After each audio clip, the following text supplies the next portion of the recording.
This is a compilation of my Fable reviews. I play Fable 1 through 3 and I talk about them. Fable's a game that when coming out got so much hype for what it was said you could be able to do, but upon everyone playing it, a lot of that did not exist in the game. It wasn't even close to what was all promised. Is it still a good game? For sure, but it almost can't be talked about without talking about what it promised and how it didn't deliver. And they didn't need to lie to us. The game was already good. You didn't need to lie about how good. It still would have sold well. But ultimately it hurt its reputation. I'm playing the Anniversary Edition, which is the same game but with DLC and improved graphics. I don't know how improved though, because I still look like a monster as a child. The game starts with you needing to buy your sister a birthday present. Your father will give you money for doing good deeds around town.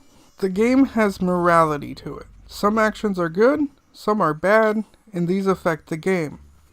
But not a lot. Like it was promised it would affect it to a huge degree. But mainly it just affects some stats, what magics you can use, and how people treat you. For example, if you're good, people will clap for you in this bizarre way, as if you're on like a sitcom or something. Chicken chaser? Do you chase chickens?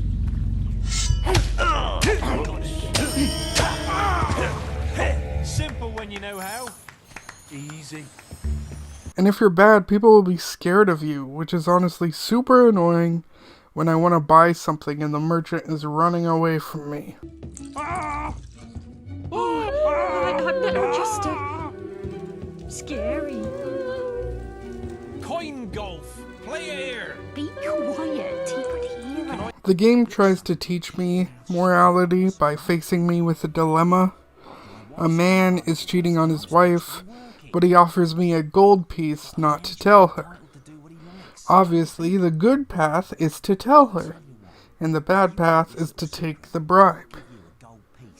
But what I do is I take the bribe, and then I plan to go tell her. But the game isn't like, well, that seems like a gray area. It's just like, oh, no, you've done bad. And somehow a guard finds out instantly. I have no idea how, but he does. So what, like the guard knows and decides to do nothing, but I get in trouble for doing something?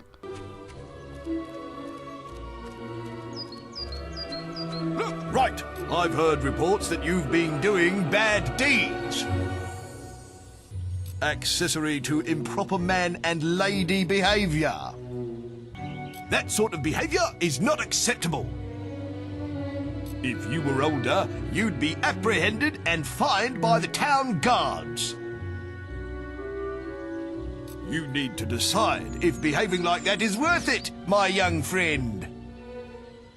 I'll leave it at that for now, but think about what I've said. Shortly later, I punch a kid. Quick, while he's away, smash his barrels up and see what's inside. Unless you're too scared. Unless you're just a big blubbing girl. Come on, let's go and break stuff. Are you just gonna stand there like a lemon? What's that for? At this point, I decide I'm gonna give up on playing it how I see fit, and I'm just gonna roleplay. I'm evil now.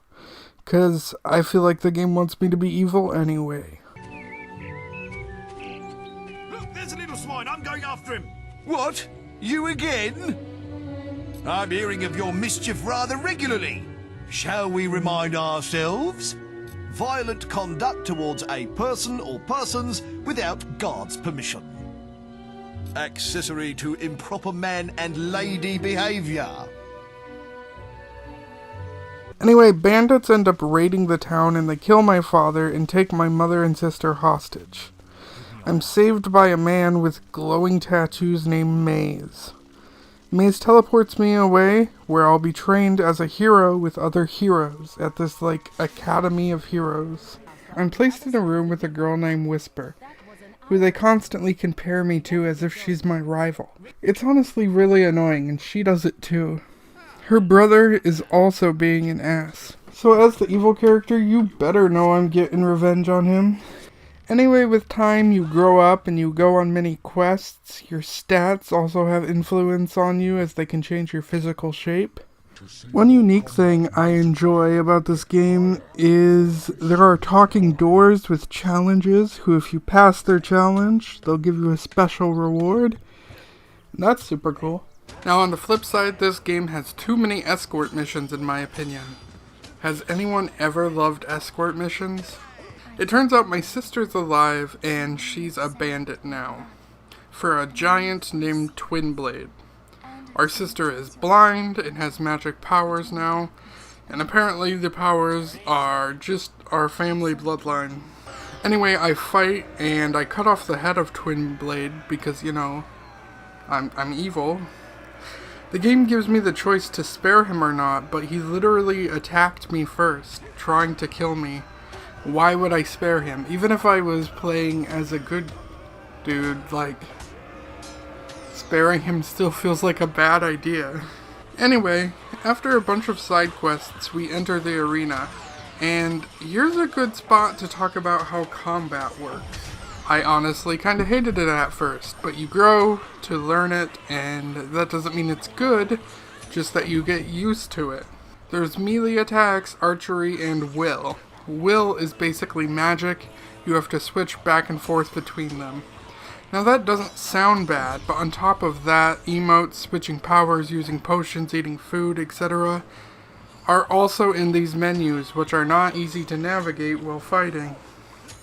A ton of games have the same system, but simplified better, or the game menus like Elder Scrolls, and both of those are better. But the Fable interface for using things is a mess, and it does not teach you how to use it well at all. Like I said, you do get used to it, and it stops becoming a problem, and it's not awful. It's just not good. It also feels like the inspiration for Dark Souls combat, except for Dark Souls does it far better. Also, the arena really needs more lines, because I swear that people say the same things over and over again so much.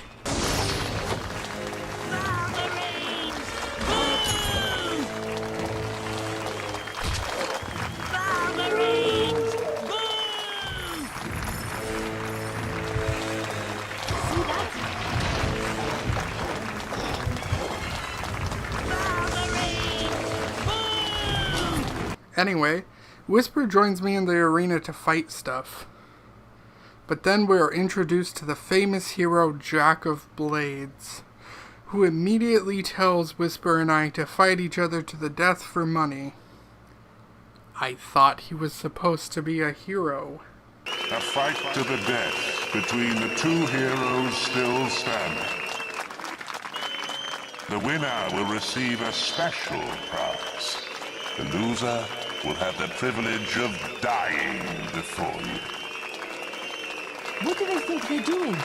They can't do this. Anyway, I kill Whisper. And then after leaving the arena, the most awkward conversation happens. Whisper's brother's upset, and at the same time, there's this woman, Lady Grey, who's flirting with me in front of him. After I just killed his sister. He's there basically crying, you killed my sister. And she's like, hey baby, you wanna come back to my place? And it's just like, who the fuck? But my lady, he killed Whisper. He's nothing but a... Ah, there you are. The hero they're all talking about. I'm impressed, and that doesn't happen often. But I forget my manners. I am Lady Grey, the Mayor of Bowerstone. I can see you are a man of worth. You should pay me a visit at my Bowerstone North Manor. You murdered my sister. You'll die the slowest death. Thunder, I am tired of your protests and your petty squabbles. Like, I'm evil, right? My character's evil. But I couldn't help but feeling really bad at this moment. Like, this is too evil for me, man.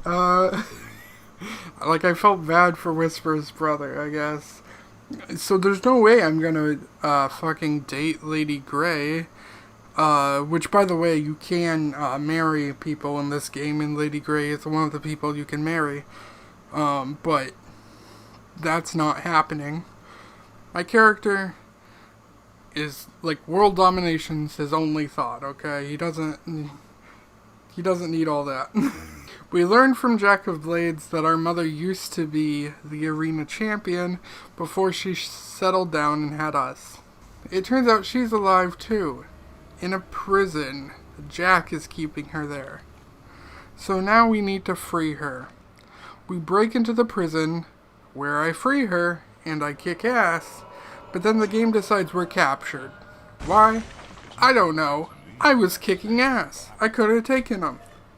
But I guess nope. So from this point we lose all our stuff and our magic apparently. And here we're a prisoner forced into cruel games and torture. It's also revealed the head guard has a crush on Lady Grey. And I'd be tempted to marry her for revenge, but like, I'm still mad at her for flirting with me in front of Whisper's brother right after I killed Whisper. Have you no soul? Apparently, we're in jail for a whole ass year. At last, a second escape attempt happens, and I guess as soon as I get my things back, my magic is back too. But like, they tortured me for a year. Mercy's off the table. Everyone will die. Jack will pay. Jack begins his take over the world plot.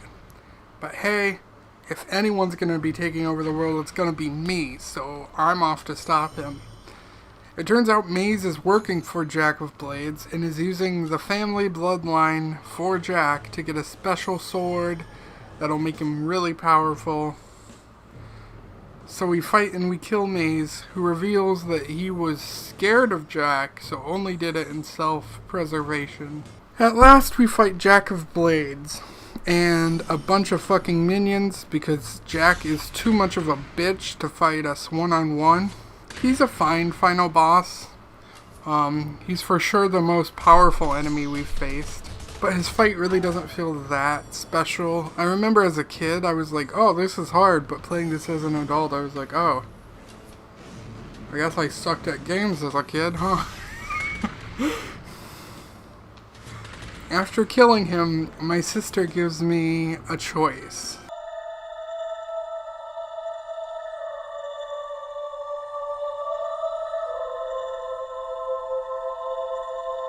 And now comes the choice I spoke of so long ago. Strike me down now with the sword of aeons, and you will become as powerful as Jack dreamt of being. Cast it into the vortex, and its darkness will be gone forever. So what will you do, little brother? This is where the game ends, or at least where it originally did. The anniversary has the DLC, so the game can actually continue, but this is where I'm stopping the video. Anyway, as I said, Fable isn't a bad game. It's quite good.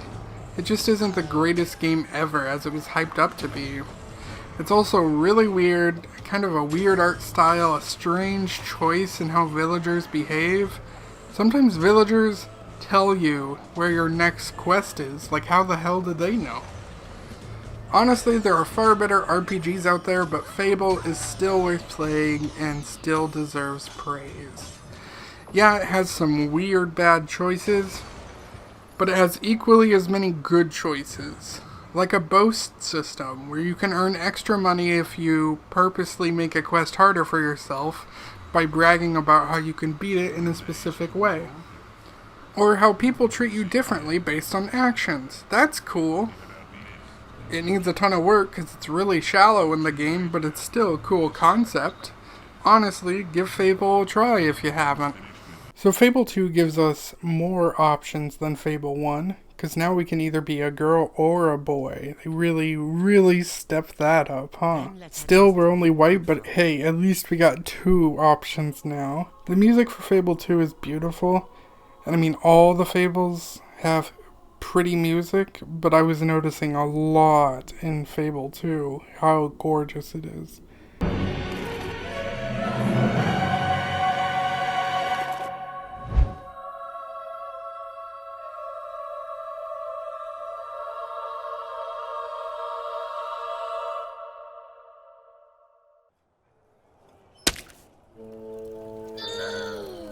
Unfortunately, that whole thing was all for a bird shitting on your head. The classic Fable humor is back, and I hate it just as much as I hated it in the first game. This is stupid humor. We start off as really poor kids with no parents, and we dream of living in a castle. We find this guy who's selling fake magical items. But unknown to him, one of the items might actually be magic. A mysterious woman tells us it could be magic. It could. We won't know unless we buy it. Which, because this is a game, it does turn out to be magic, so that's good. But in real life, we would have found out the woman was working with the man, trying to convince people these things were magic for profit, and we would have got scammed. That's how that would have worked in real life. Anyway, so we get enough coins to buy it. Which is like a tutorial of how things work, and we also save this dog from a shithead kid. Come on! Rick's caught a dog, and he's gonna kill You like that, you stupid mutt? Hey! What the hell are you doing? Having a bit of fun. What's it to you? Ah! He hit a girl. Yeah, and now I'm gonna hit another one.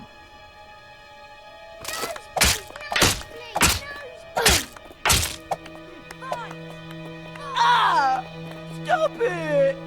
Let me alone, you nutter! Poor thing. You've had a horrible time.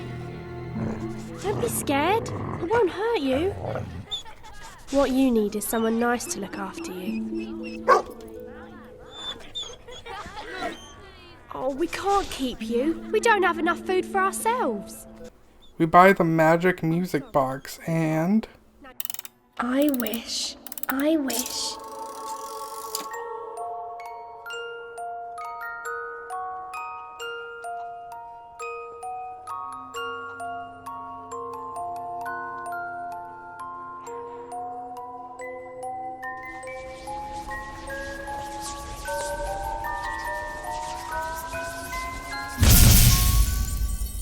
But where did it go? Why are we still here? 5 gold pieces. Let's just go to bed. Why didn't the box take us with it? What are you doing here? I'm sure I didn't wish for you. All right, fine. Welcome to our little paradise. Come on, Sparrow, go to bed. But then we are awakened. A guard showed up and he granted our wish, saying Lord Lucian wants us in his castle. So then we meet Lucian and he tells us of a prophecy, stating 3 heroes and a 4th one that will stop something he's planning. Why is it not 4 heroes, you ask? Well, I guess the one hero is separate, sort of. 3 heroes and a 4th one. You're heroes, but you're not any of the 3. One of you is the 4th. What's happening? No, wait! Don't! No!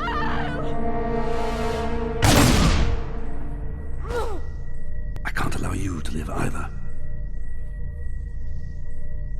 I'm sorry.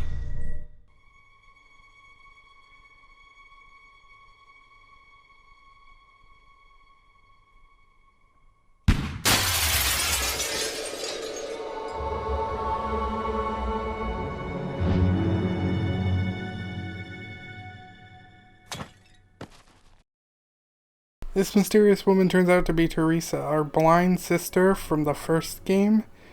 Now, our sister is dead, but Teresa basically raises us and our dog to stay with her.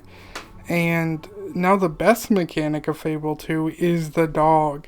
He's with you always and can help you fight a little, but mainly he helps you find treasure, and he's just a good boy who has some interactions. Combat's also a million times better.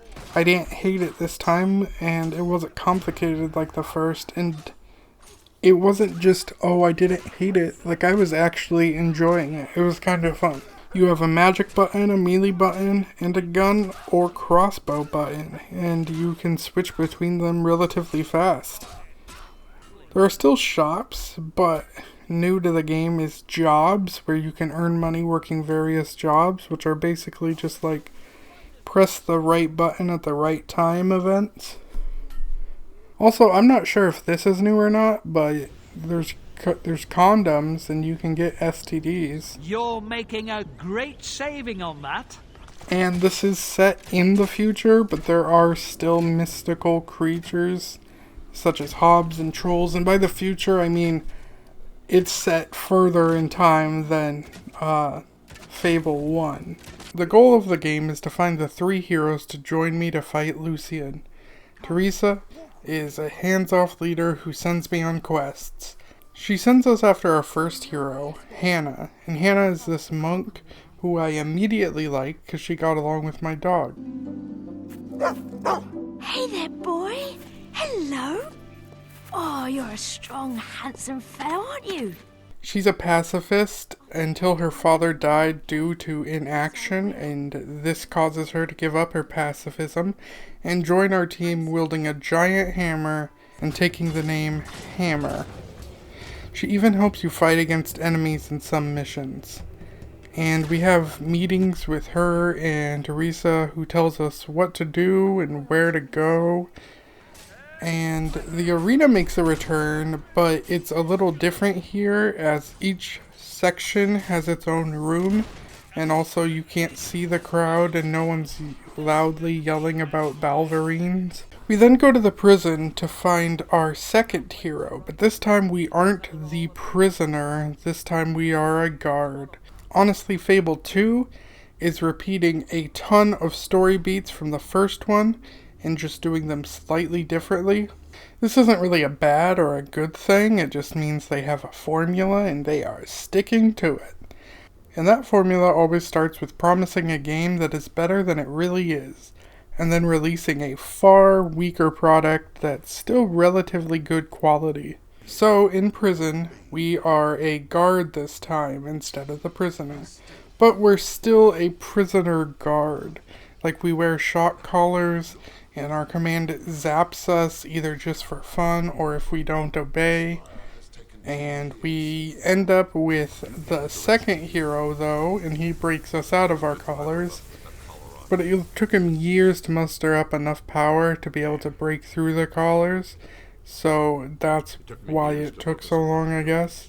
And this guy Garth, we actually saw him towards the beginning of the game. Him and I, we overthrow the prison and we go after the commandant. And I didn't mention this, but this prison isn't even full of criminals. Most of the people here did nothing wrong. They're just like building this prison higher and higher, basically. And the light coming in is becoming less and less. So killing the commandant feels pretty good. And after years of prison, we escape and we head back and we see Teresa and Hammer and even our dog. Which makes me wonder what the hell our lifespan is for our dog. Like, I had this dog since I was a kid, right? And he was an adult then. I'm gonna guess, I don't know, 3 to 5 maybe? Then I aged like 15 years before starting quests with Hammer. And then I spent 10 years in prison. So this dog's gotta be around 30-ish. Not that I'm complaining, I want to keep him around. I'm okay with Immortal Dog, he can outlive my character. Anyway, we now have Garth, me, and Hammer. We just need one last hero. And that hero is sadly a selfish bastard named Reaver who tries to get us killed multiple times and only helps us fight to save his own ass and really only cares about himself and money. And now we have our whole team, me, Teresa, the other 3 heroes, and we are ready to defeat Lucian and get revenge for my sister. Get revenge for Hammer's dad, get revenge for Garth being in jail, get revenge for all those people imprisoned and murdered, and get revenge for Reaver's ego, I guess? So the 3 heroes begin this power transfer to make me like this ultimate hero, but then Lucian shows up.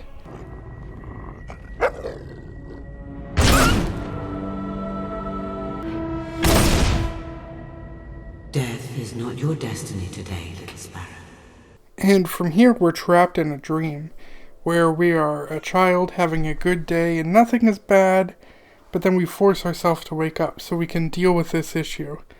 And then we use that music box from the beginning to stop him from draining their power. And in an ironic act, we shoot him, and that's his death. That thing Lucian was working on was called the Spire, and it has granted us a wish, right? We can make one wish now. So here's our 3 options.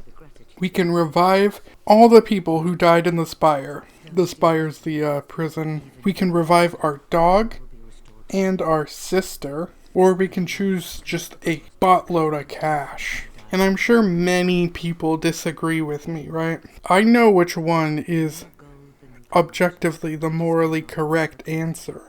But I chose my dog, and I would do it again 100 times over. Of course, people in this game don't really like my decision. You could have brought back thousands.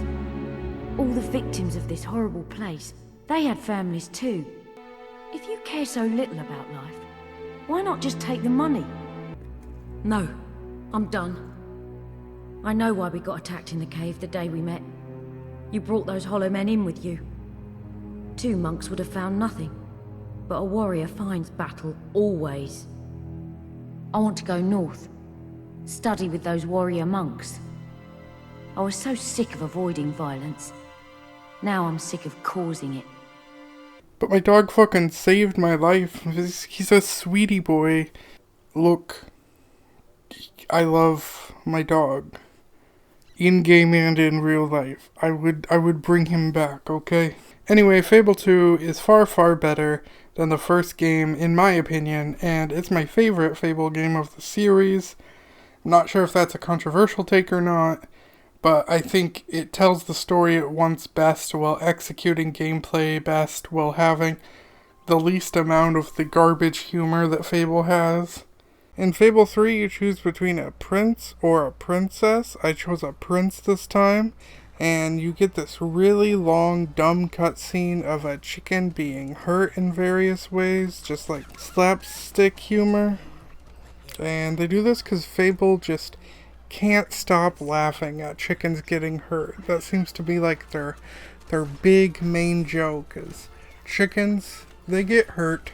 For the first time ever, our character is voiced. I don't really mind this change at all. Honestly, I kinda like it. We also already have a dog companion, and just like in Game 2, he is with us. Only in Fable 2, you need to buy potions to heal your dog, but in this one, you can just heal your dog for free after any fight. I also named my dog Barry, after my real-life dog, Barry. And this is Barry, and I'm literally petting him as I record this. He is right next to me. And we also have a girlfriend who loves our dog, so she's an instant winner in my book. This game also has a hold hands mechanic, which is also super cute, but also annoying because I don't enjoy holding down the button the whole time, but it's still fine. We also meet Walter. He's sort of like our mentor in both combat and how to be kind. And as the prince, you have a few choices you can make, but they don't mean that much, as your brother is the one who is really in charge as the king. So let's talk about our king brother Logan. He's an evil tyrant, and he makes us make this huge decision at the beginning of the game. I'm going. Leave her alone! I'm alright, I'm alright. Don't worry. Whatever happens, we'll get through this together. Keep walking! Here come the saviors of the people. You wish to save the traitors who had gathered outside the castle this morning. Very well. You shall have your chance to save them. Here stand the leaders of the violent mob. I will give you a choice.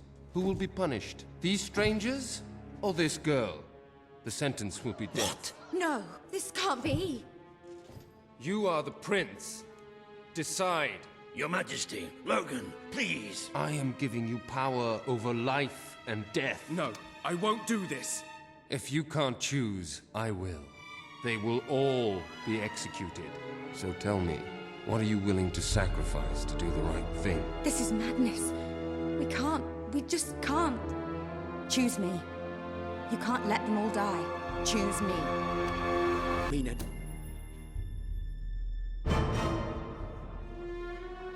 It should be me. Don't do this. It should be me. The girl lives. Kill the rest now. Please. Move! No. I will never forgive you for this. Good. Then you will never forget it. Escort my brother to his chambers. Now. So yeah, we spare our girlfriend, which I'm sure many would find the wrong choice, but she just had like a really kind heart, and I couldn't let her die. Anyway, so Walter, Jasper, Barry, and I leave the castle before Logan decides to do something awful to us. And then there is one more in our party. One more, who only we can see. And we can only see them through our guild seal.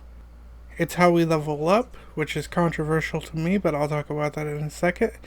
This person is Teresa. She's here. She's what ties all the games together.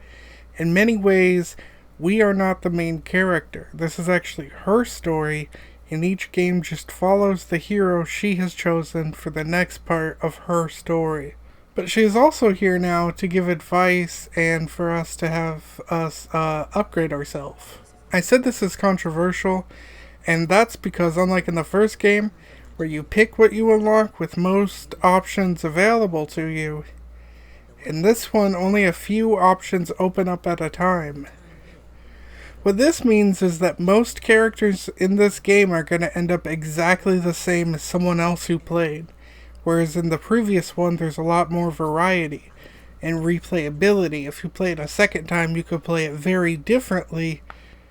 But in this one, every time you play it, it's going to end up relatively the same. On top of that, there are far less magic spells than the previous games. Weirdly, I think Fable 1 had the most. And there's far less weapons in Fable 3. You can now upgrade the one you had, and there's a couple others, but for the most part, the selection is very, very small. And clothing also has a very small selection. Most shops have very small selections. Now you actually, go up to the item you want to pick. There isn't a list anymore. But the trade-off of that is now that, potion shops now only have 2 options, Whereas, previous games, there were so many different kinds of potions.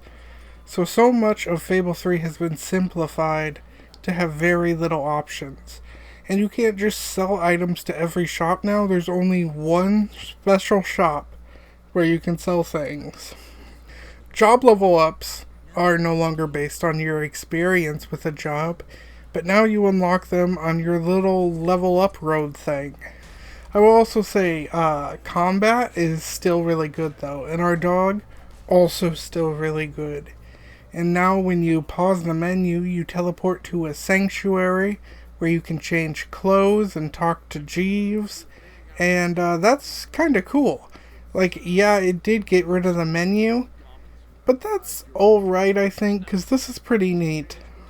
Also, I know every Fable has real estate, but I never really checked it out until this game, and this ended up being my main source of money, and honestly, it's a pretty cool part of the game. I really like how it's designed, and how you can go into this real estate map to see what you own and the condition of the property. I was just buying them, fixing them up, and then making the rent cheaper. And yeah, I understand that's really not how businesses are run. But when you own so many properties and you have all that money coming in, you can definitely afford to make it cheaper.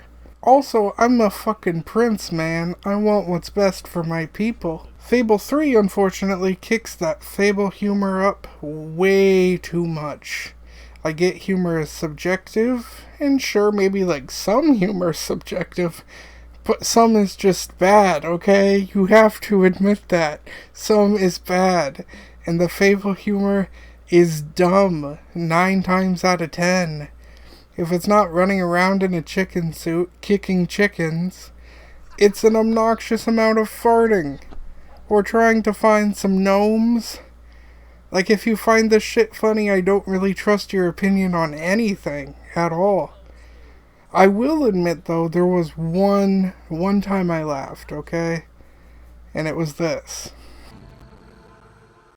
Lieutenant Simmons, I specifically instructed you to remain buried. Oh, doesn't anyone follow orders? But honestly, the game is just too fucking silly sometimes, and that isn't for me. Not that I can't have silly games. I can. But I really need a game to fucking pick what tone it's going for. Because sometimes Fable is like being all serious and dreary, and then other times it's like, oh, we're in a chicken suit now. Wow. Like, if it's gonna go for humor, it needs to at least attempt a joke and not it just be us kicking a chicken. Now, the interactions in this game I spent a lot more time on. I never had romantic interests in the other two, even though that was an option in both. But in this one, my character was flirting with everyone. Specifically, the one I spent the most time with was a woman called Sarah the Housewife, who I assume might be married already, as she literally was called the Housewife. She wasn't Sarah the Baker, or Sarah the Shopkeeper, or something like that. She's Sarah the Housewife. Having left my kingdom, that means I also, left my girlfriend behind, which was not my choice. So now my character was open to finding a new partner.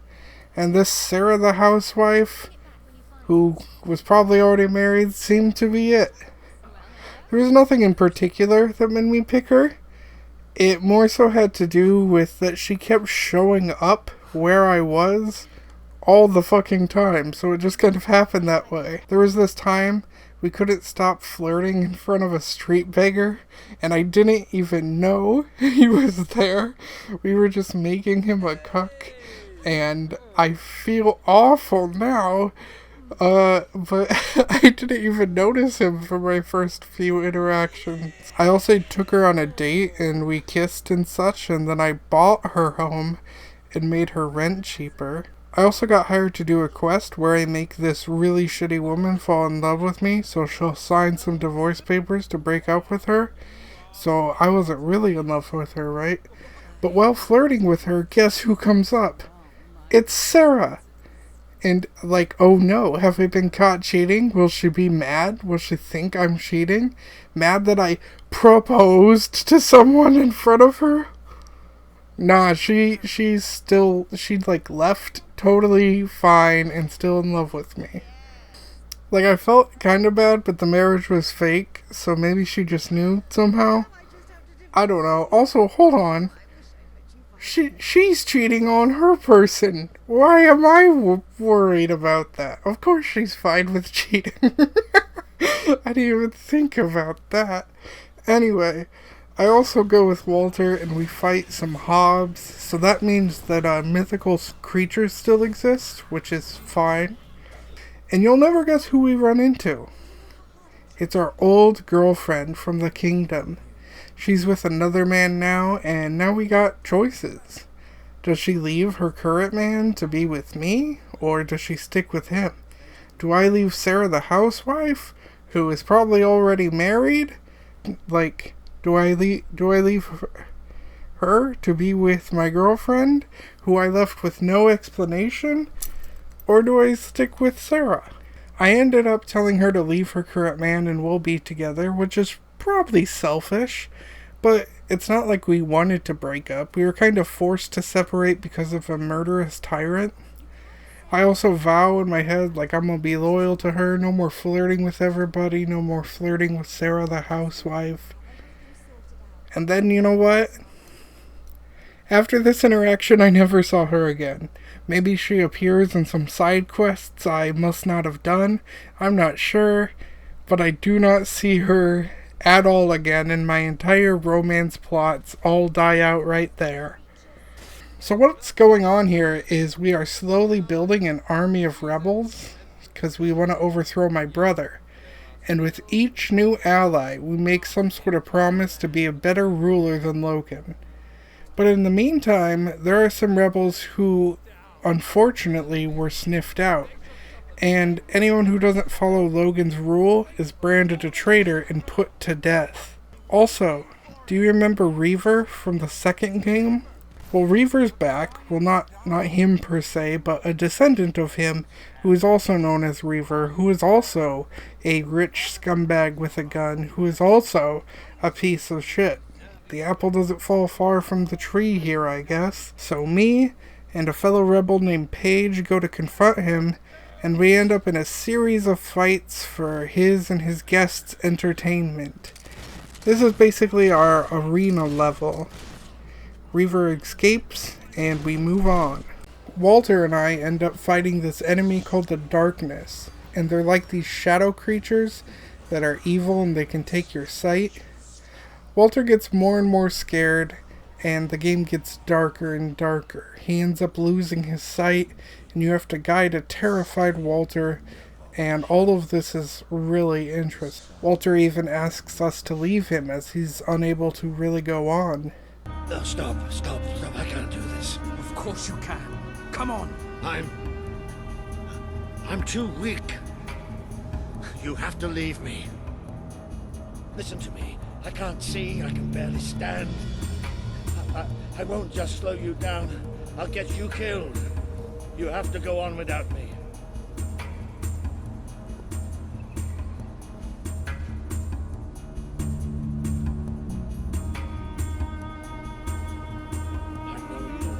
Save me. I'm dead weight now. Stop talking like that. We're going to make it through this. Fortunately, we find him help and he gains his sight back, but still, it's one of the more emotional moments as he's been our mentor the whole time. After that, we now have our army. We go and talk to Teresa one last time, and then off we go to fight Logan for the crown. And I know they aren't the same, but Teresa gives me the same vibes as that one old chick from KOTOR 2. I don't know why I can't think of her name right now, but they're very similar in looks and mannerisms and the way that they just straight up use you. So the big battle happens and we just destroy Logan's men. I also forgot to mention that this game has some very special kill animations, and I do appreciate that. We confront Logan, and he's all like, well, I had a good reason to be a dick. And then we get crowned, and we're king now. So then, we get to have our trial for Logan.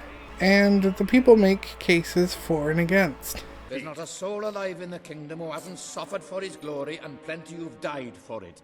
I says, let him have some death of his own. Look, I'm not one for lopping people's heads off, but we saw Major Swift executed like it was a bloody circus act. He deserves nothing less as far as I'm concerned. But aren't we better than that? Isn't that why we fought to be here now? I will never understand the don't kill the really evil guy argument. Like, I didn't stoop to his level, man. I'm ending something that if I let continue, will hurt more people. If the Batman had killed the Joker, a lot less people would die. And he's like, yeah, but I'm still a murderer. Bro, you save way more lives this way. Killing one person, if that could save hundreds, how is that the wrong answer? That's how I feel, okay? On top of that, the beginning of the game, he was gonna kill my girlfriend for no fucking reason. And he killed a bunch of people there too. Logan informs us that Teresa had him do all this, and then lost faith in him to defeat the darkness, so she came to us. He explains that the darkness, those shadow monsters, are coming to the land, so he needed to be harsh to make the people ready for war, so he could save our country. So, like, on one hand, I understand, because sometimes you gotta be harsh, I guess. But on the other hand, he told no one of this. He prepared no one. He killed people off willy-nilly. He was just a tyrant, a dictator. But yeah, he doesn't deserve mercy. So I vote to have him executed. We also confront Teresa, who had no reason not to tell us. We can't try to kill her though, and my guess is she'd be too powerful for that anyway, as she's puppeteering all the events of the games. So we have 1 year to raise enough wealth that our country will survive this war. The more money we have, the more people will survive the war. But also to gain money, we either have to break some of our promises we gave to people, or do some kinda shady things. Reaver shows up again, and he's always giving us some kind of shady or downright awful things we can do, but these things will also help with the war and profits. Things like child labor and such. And based on all these decisions, people will like or hate us. But also, if we only do the likable things, we will be unprepared for war and everyone will die. I really like this section. I only wish it was a lot longer. It's definitely my favorite section of the game. But it seemed like every batch of decisions I would lose 30 days for, and I only had 1 year, right? But then, when I started planning for I would lose about 30 days for every decision, it started to jump into far more outrageous numbers, like 100 days per decision, you know? So it was hard to know how long I actually had to plan for, since it wasn't a set 364 days like they said. Meaning what happened was, I was keeping promises in the beginning, thinking I had time to make up for it, and finding out that, oh no, the days are going at insane rates now, and each decision is more days, so I don't actually have that much time. Making me a sweet, noble king at the beginning, and kind of a dick towards the end. This meant that when the war happened, I only had about half the wealth needed, and was only half prepared, which caused quite a lot of folks to die due to my poor rule. I wish I could have said hey, I'll keep some of those promises, but next year, after the war. But nope, it was an hour and everything. So we end up fighting the darkness, having some of our former allies hate us and vow revenge. Sadly, we lose Walter during the war. But ultimately, we win the war. And so now we can go to our side quests now. And I really like the decision making of the king kind of stuff, you know? And the consequences of my actions or inactions. I'd be cool with the whole game being like that, but better and with a more clear time system for decisions and stuff. Teresa said we did a good job, and she goes off to probably make someone else a puppet, except I guess not, because Fable 3 is the end, right? Although there's a Fable reboot coming. Overall, Fable 3 is good, but it has a lot of rough areas. Mainly its humor. The later half of the game really saves it for me, but the first half, I was not feeling it as much. And the mechanics have changed, including body sizes, based on strength and stuff, right? Like in Fable 1 and 2, the stronger I was, the bigger I got, right? In this one, no matter my strength, I am the same size. So overall opinion, without knowing the general consensus, is that 3 is a mixed bag of good and bad. And 1 is a mixed bag of good and bad. And 2 is mainly just good. 2 does have the weakest villain, I think. I think the first one has the best villain. And then 3 has some cool things, like the king choices and stuff. But I think my ranking is Fable 2, then Fable 3, then Fable 1. And I'd be okay with swapping 1 and 3. But 2, I'm pretty confident I feel is the best. And I'm looking forward to playing this reboot that was announced whenever it comes out.